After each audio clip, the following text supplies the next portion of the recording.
Hello friends, അങ്ങനെ ഞങ്ങൾ home stay എന്നൊക്കെ ചെക്കൗട്ടായി അമ്പൂരിക്കടുത്തുള്ള മായങ്കടവിലേക്ക് പോവുകയാണ്. ഏതാണ്ട് ഒരു 10-14 കിലോമീറ്റർ ഉണ്ട് മായങ്കടവിലേക്ക്. അങ്ങനെ ഞങ്ങൾ മായങ്കടവ് എത്തി. നല്ല സെറ്റ് സ്ഥലം, വൈകിട്ടൊക്കെ ഇവിടെ വന്നാൽ സൂപ്പറായിരിക്കും. ഞങ്ങളെത്തിയപ്പോൾ ഉച്ചയായിരുന്നു. പിന്നെ ഞങ്ങൾ അതിൻ്റെ ആ കടവിനടുത്തുള്ള ഒരു ഹോട്ടലിൽ കയറി. കുറച്ച് ചേച്ചിമാർ ചേർന്ന് നടത്തുന്ന ഒരു കടയാണിത്.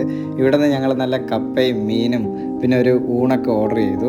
നല്ല കിടിലൻ കപ്പയായിരുന്നു. ആ മുളകിട്ട ചൂരക്കറി ആ കപ്പയുടെ കൂടെ കുഴച്ച് കഴിക്കാൻ നല്ല രസമായിരുന്നു. ഞങ്ങളൊരു 5-6 പ്ലേറ്റ് കപ്പ പറഞ്ഞു.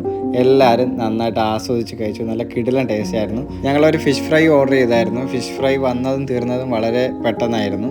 നല്ല ടേസ്റ്റ് ആയിരുന്നു. പിന്നെ ഞങ്ങൾ അവിടെ നിന്ന് നേരെ നമ്മുടെ അമ്പൂരി പാലം ഉണ്ടല്ലോ, ആ പാലത്തിലേക്കാണ് പോയത്. അവിടെ നിന്ന് വാട്ടർഫാളിലേക്കും പോകണം. പോകുന്ന വഴിയൊക്കെ ഇതേ കണ്ടില്ലേ, അതിമനോഹരമായിരുന്നു, ഒരു രക്ഷയില്ലായിരുന്നു.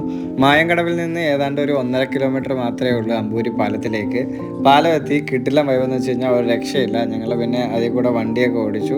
വണ്ടിയൊന്നും ഇവിടെ പാർക്ക് ചെയ്യാൻ പാടില്ല. നമ്മൾ തൊട്ടപ്പുറത്ത് വണ്ടി പാർക്ക് ചെയ്ത ശേഷം കുറച്ച് നേരം പാലത്തിലൊക്കെ ഇറങ്ങി കുറച്ച് കാഴ്ചകളൊക്കെ കണ്ട് അങ്ങനെ നിന്നു. പിന്നെ ഹരി പറഞ്ഞു അവന് വാട്ടർഫാൾ കാണണമെന്ന്. അങ്ങനെ ഹരിയുടെ നിർബന്ധത്തിൽ ഞങ്ങൾ എല്ലാവരും കൂടെ ആ വെയിലത്ത് വാട്ടർഫാൾ കാണാൻ പോയി. വാട്ടർഫാളിൽ വെള്ളമൊന്നും ഇല്ലായിരുന്നു. വെള്ളം കാണില്ലെന്ന് ഞങ്ങൾക്ക് ഏതാണ്ട് ഉറപ്പായിരുന്നു. എന്നാലും ഹരി പറഞ്ഞുകൊണ്ട് ഞങ്ങൾ എല്ലാവരും കൂടെ പോയി. പിന്നെ ഞങ്ങൾ കുറച്ച് നേരം അവിടെ ഇരുന്ന് വർത്താനമൊക്കെ പറഞ്ഞ് ഞങ്ങളുടെ കയ്യിലുണ്ടായിരുന്ന ഫ്രൂട്ട്സൊക്കെ അവിടെ ഇരുന്ന് കഴിച്ചു. പിന്നെ പോകുന്നവരാരും ഇവിടെ പ്ലാസ്റ്റിക് ഒന്നും ഇടരുത്. ഞങ്ങളെല്ലാം പ്ലാസ്റ്റിക് ഞങ്ങളുടെ കയ്യിൽ തന്നെ കരുതി. പിന്നെ നല്ല ഒരു കിടിലം ട്രിപ്പായിരുന്നു, ഒരു രക്ഷയില്ലായിരുന്നു. അപ്പോൾ ട്രിപ്പൊക്കെ കഴിഞ്ഞ് നമ്മളെ വീട്ടിലോട്ട് പോവുകയാണ്.